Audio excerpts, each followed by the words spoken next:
Sir नमस्कार। नमस्कार sir. Sir क्या नाम है आपका? लक्ष्मण सिंह राजपूत। लक्ष्मण जी कहाँ से आए हैं आप? हम ग्वालियर जिले के भितरवार तहसील है हमारी, ग्राम गड़ाजर है। सर संत रामपाल जी महाराज से नाम दीक्षा कब लिया आपने? 2013 में। संत रामपाल जी महाराज से नाम दीक्षा लेने से पहले आप क्या भक्ति करते थे? ये शंकर जी की भक्ति करते थे, माता दुर्गा की करते थे, हनुमान जी की सेवा करते थे, पूजा करते थे और हनुमान जी पर चोला चढ़ाया करते थे। सब देवता देवी देवताओं की हम पूजा करते थे। मैंने 4 साल तो गणेश जी की आराधना भी की है, गणेश जी को पधरवाया है। 9 साल मैंने देवी को भी पधरवाया है, दुर्गा जी को। जो मैंने सेवा की है उनसे हमें कोई लाभ नहीं मिला। परेशानी हम पे आती रही। जहाँ तक सबसे ज़्यादा परेशानी हमारी माता जी में, माता भरी रहती हमेशा। और जितनी भी होती, जब कोई बात आती तो माता जी एकदम फनफनाने लगती और मेरे को नहीं पूछ रहे, ये नहीं कर रहे, वो नहीं कर रहे आप, और ऐसे अपने मनमानी काम कर लेते हैं। इतने हमारे बेटे में प्रीत आ जाते थे, वो प्रीत परेशान करते थे हमको। पिताजी हमारे बीमार हो जाते थे, इतने बीमार हो जाते थे कि मैं परेशान हो जाता था। बच्ची मेरी उसको इतनी व्याधा थी कि मैंने अपने ग्वालियर ज़िले में, शिवपुरी ज़िले में और दतिया ज़िले में और भिंड और मुरैना ज़िले में इतने मैंने सियानों को, इतने सियाने और दीवाने अघोरी ऐसे समय मेरे पे आए कि रात में मुझे सुगंध के दांत मंगवाए। मेरे जो सियाने आते थे उनने कि आप शुगर के दांत लेके आओ, तो रात के 12 बजे शुगर के दांत लेके आते थे। और वो कहते थे रात में मनुष्य की हड्डी लेके आओ, तो रात के 12 बजे हड्डी लेने जाता था मरघटा में। ऐसा समय मैंने देखा। सर जैसा कि आपने बताया कि पहले आप बहुत साधना करते थे, आपने सभी प्रकार के देवी देवताओं की पूजा भी की, उसके बाद भी आपको लाभ नहीं मिला, तो आपने तंत्र विद्या का भी सहारा लिया, झाड़ फूक भी करवाए। तो सर इतनी सारी साधनाएं करने के बाद भी आपको लाभ नहीं मिल रहा था, तो फिर आप संत रामपाल जी महाराज की शरण में क्यों गए?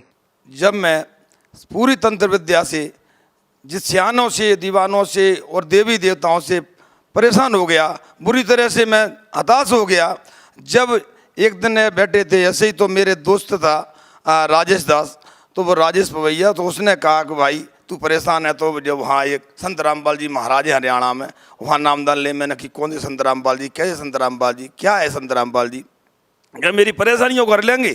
कि बोले एक बार तू ज्ञान गंगा पुस्तक पढ़ के देख भाई, तो तेरे का कष्ट हट जाए। तो मैंने कि बता भाई कौन सी ज्ञान गंगा है? ज्ञान गंगा देखा तो मैंने ज्ञान गंगा देख के फोटो देख के हंसा मैंने कि वाह, जे संत रामपाल जी महाराज मेरा कष्ट लेंगे। ऐसे देवी देवताओं की मैंने पूजा करी है। हर बजरंग पर मैंने कईयों बार मैंने चोला चढ़वाया है। मैंने अपने क्षेत्र में, अपने ज़िले में ऐसा कोई बजरंग ऐसा नहीं छोड़ा जहाँ मैंने चोला नहीं चढ़वाया हो। उनने मेरी सहायता नहीं कर पाई। दुर्गा जी की मैंने आराधना 9 साल कर ली, जब मेरी रक्षा नहीं कर पाई तो संत रामपाल जी क्या रक्षा करेंगे मेरी? तो बोले भाई देख तो ले एक बार। तो मैंने उन पर से ज्ञान गंगा ली और ज्ञान गंगा जब मैंने पढ़ी तो ज्ञान गंगा के 4 पेज मैंने वहीं भूमिका के पढ़े। 4 पेज पढ़ने के बाद मेरे दिमाग एकदम खुल गया। मैंने दिमाग खुला तो मैंने उस ज्ञान गंगा से उनसे कही भाई इसको मैं ले जा सकता हूँ? बोले भाई ले जा सकते हो। मैंने 2 महीने ज्ञान गंगा को पढ़ा।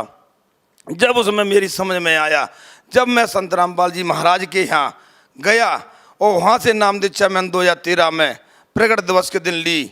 सर जैसा कि आपने बताया कि आपने संत रामपाल जी महाराज से नाम दीक्षा ली, तो सर जिन परेशानियों से निजात पाने के लिए आपने संत रामपाल जी महाराज से नाम दीक्षा ली, तो आपकी वो समस्याएं संत रामपाल जी महाराज से नाम दीक्षा लेने के बाद दूर हुई? हाँ बिल्कुल साहब दूर हुई। मेरी माता जी की भूत व्याधा, मैं जिस दिन से मैं और मेरी धर्म पत्नी दोनों हम नामदान लेने के लिए गए और नामदान लेने के 7 दिन में हम लौटे आश्रम से।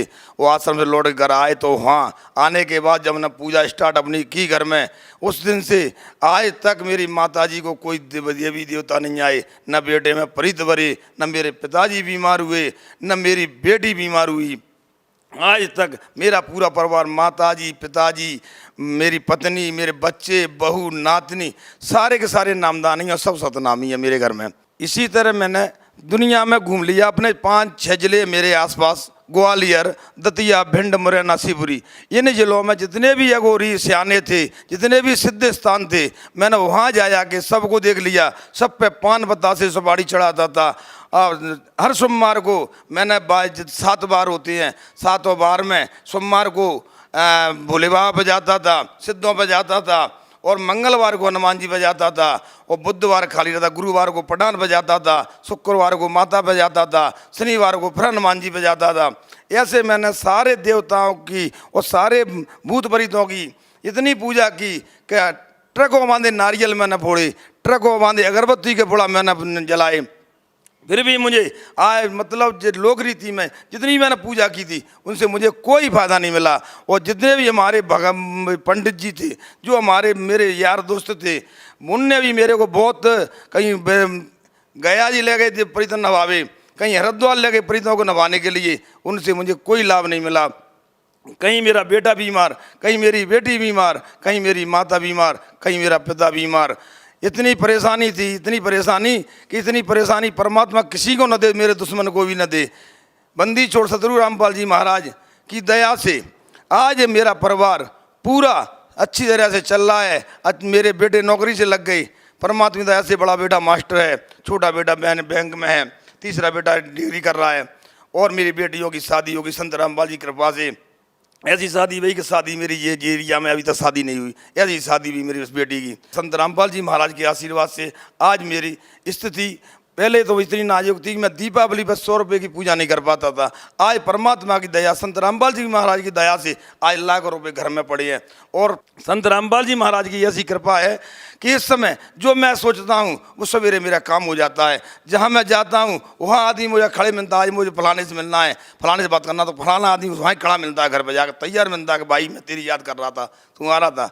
जैसे ऐसे आजकल मेरे चमत्कार हो रहे हैं परमात्मा के, और लाभ परमात्मा संत रामपाल जी महाराज की दया से आज मेरे इस समय परमात्मा संत रामपाल जी महाराज ने एक मकान लगा दिया, दूसरा प्लॉट और बगल में लगा दिया। सर क्या आप कोई नशा करते थे? हाँ, नशा तो मैं इतने करता था कि आज तक मैंने नशा इतने सुनेगा तो ये कहेगा कि नशा वास्तव में मैं सारे कर्म करता था भाई। मैं ऐसी जाति से, राजपूत जाति से हूँ, ठाकुर जाति से हूँ, और ठाकुर जाति में सारे काम होते थे। मैं इतना मैं कर रहे दिल का था कि मैं चाहे या चाहे ऐसी बात कर देता था। मैंने नेतागिरी भी की है। उस समय मेरे लोग आते थे, दारू पीते थे, मीट खाते थे, मैं स्वयं दारू पीता था, एक एक बोतल दारू पीता था, एक मुर्गा की टांग ले लेता था, वो अकेला खा जाता था। और बीड़ी इतने 6 बंडल स्पेशल के मैं पीता था, 4 डिब्बी सिगरेट की पीता था। आज संत रामपाल जी महाराज की दया से आज न तो बीड़ी है, न सिगरेट है, न दारू है। मेरे मैं जहाँ खड़ा होता हूँ वहाँ लोग बीड़ी तक नहीं पीते। आज की स्थिति है आज मेरी, यहाँ की स्थिति है। इतने नशा करता था मैं कि संत रामपाल जी महाराज की कृपा से आज कोई नशा मेरे घर में नहीं है, न मेरे बच्चों में। सर जैसा कि आपने बताया कि पहले आप नशा करते थे और फिर आपने संत रामपाल जी महाराज से नाम दीक्षा ली, तो सर हम देखते हैं कि जो भी संत रामपाल जी महाराज से नाम दीक्षा लेता है वो तुरंत नशा छोड़ देता है। सर संत रामपाल जी महाराज ऐसी क्या जड़ी बूटी देते हैं, ऐसे क्या मंत्र देते हैं जो भी उनकी शरण में जाता है वो नशा छोड़ देता है? सर जी, जब मैं नशा करता था और नशा करने के बाद जब मैं संत रामपाल जी महाराज जी के पास गया तो नाम दीक्षा लेने के बाद में जब गुरुजी के मैं दर्शन करने के लिए गया, संत रामपाल जी महाराज जी के दर्शन किए और संत रामपाल जी महाराज ने मुझे आशीर्वाद दिया। उस समय से एकदम शरीर में मेरे में ऐसे बिल्कुल सीधा सा सन्नाटा सा आ गया कि मेरे अंदर कुछ नहीं रहा। उस दिन से आज तक नशे का तो ना मेरे बगल में नहाने की इच्छा ही नहीं हुई। जाने क्या मालिक ने ऐसा आशीर्वाद दे दिया, संत रामपाल जी महाराज ने ऐसा मुझे आशीर्वाद दे दिया कि तम्बाकू की बदबू आने लगी मुझे उस समय से ही। और दारू और मीट ये तो मेरे बगल में आने की बिल्कुल चेष्टा नहीं कर रही है। अब तो बहुत कुछ परम संत रामपाल जी महाराज ने मुझे ऐसा आशीर्वाद दिया है। सर जैसा कि आपने बताया कि पहले आप बहुत नशा करते थे, लेकिन संत रामपाल जी महाराज के आशीर्वाद से आपको नशीली वस्तुओं से नफरत हो गई है। तो सर जो लोग आज भी नशा करते हैं और वो नशा छोड़ना चाहते हैं, तो क्या वो संत रामपाल जी महाराज से नाम दीक्षा लेते हैं तो क्या उनका भी नशा छूट जाएगा? हाँ, सबका नशा दूर होगा। किसी का भी कैसा भी नशा हो, कोई बीड़ी पीता हो बीड़ी छूट जाएगी, तम्बाकू खाता हो तम्बाकू छूट जाएगी, दारू पीता हो दारू छूट जाएगी। जैसा भी नशा करता हो, कोई एमाल भी कैसा भी करता हो, सारा एमाल पूरा छूट जाएगा। क्योंकि मेरे में इतने एमाल थे वो शायद किसी में होंगे। मैंने नेतागिरी भी करी है, मैंने किसानी भी की है, मैंने ठकुरासी भी की है। मैंने सारे कर्म करने के बाद में मैं एक आवाज़ ऐसी जब आवाज़ देता था तो अच्छे अच्छे कब जाते थे लोग। जब ऐसे काम मेरे सारे छूट गए संत रामपाल जी महाराज की दया से, तो मैं जानता हूँ कि मेरे से तो बहुत लोग कम ऐसे कम ही होंगे और उनकी तो तुरंत ही छूट जाएंगे आते के साथ ही।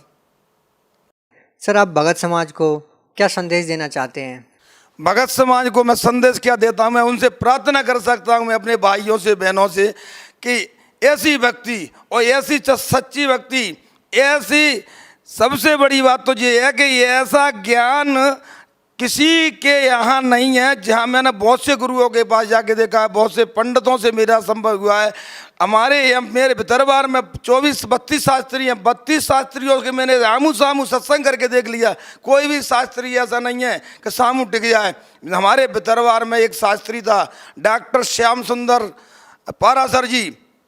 उन शास्त्रियों के पास हम गए, उनसे कहा कि भाई आए, हमने तुम्हारी कथा सुनी थी। तो वे बोले कि भाई मैं तो, मेरी पेट पूजा है और आपकी भक्ति सच्ची है, आप संत रामपाल जी की भक्ति करें और मेरे पेट पर लात न मारें। तो मैं भगत समाज से ये कहना चाहता हूँ भाई कि सारे के सारे लोग संत रामपाल जी महाराज से जुड़े और गुरु दीक्षा लें और इन पंडितों से बचें, क्योंकि ये पंडित हमें लूट रहे हैं, ये गिद्ध की तरह हमें नोच रहे हैं, हर जगह जगह जगह ठाड़े होकर नोच रहे हैं, हर जगह बात में नोच रहे हैं जी। इनसे बचें और संत रामपाल जी महाराज से नाम दीक्षा लें। जी बहुत बहुत धन्यवाद आपका। सत साहिब जी।